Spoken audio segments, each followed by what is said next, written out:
and my older sister is writing in her diary in her bed, and an extremely tall guy keeps trying to enter our room. He was literally so big that his chest touched the threshold and I couldn't see his upper shoulder at all. My sister and I knew that he wouldn't be able to come in anyway, so we didn't care about anything and did our own things.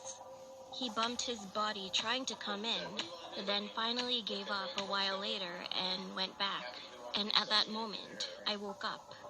But recently, he keeps cutting his body little by little. By the third day, he hadn't been able to come in, but the day before yesterday, he was in front of the door, standing with his ankles. He cut off his foot. Of course, he couldn't come in either, and just yesterday, he cut off half of his calves. His shoulder was seen for the first time, but he has also kept bumping against the door, and this time was no different. What happens to me next if he cuts himself all the way to his knees?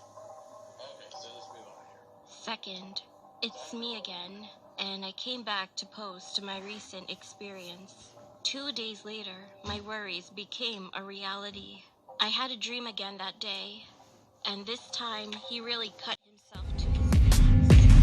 I'm not going to explain all the details, but all I could see was his abnormally big mouth, and he was smiling brightly. Then I woke up. I was too scared to go back to sleep after just seeing his face. After that, I gave up on sleeping for a couple of days. I drank all night with my friends, went to a handicraft workshop run by my mom. I was playing on my cell phone for a while, and napped for a while, lying down on my mom's lap when I felt too tired. Then I fell asleep shallowly on the sofa, and the man was there in my dream as usual. Fortunately, I was able to wake up right away because I didn't sleep deeply. However, being scared, I called my aunt, who was interested in spiritual existence at that time. When I confessed that I was having a hard time because of this, she told me that she would worship me and asked me to go to church. No one believed such a thing because my family were also pure Christians. My aunt was also Christian, but she took me to the shaman saying that the method would be much better than just praying. Well, I guess these poor little lambs must have been desperate. That day, when I went to see the shaman, she said this to us just as I went inside. When my aunt asked what I should do next, the shaman said, "I'll give you an amulet. Put it on your door."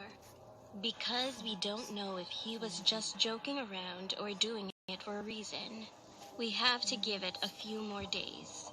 Then she continued, "After I came back home with the amulet, I put it on my door without my parents knowing.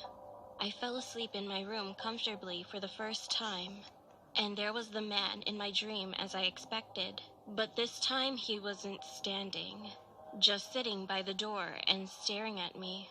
I was inwardly admiring the effect of the amulets when I saw him like that. Just then, he began to imitate my dad's voice.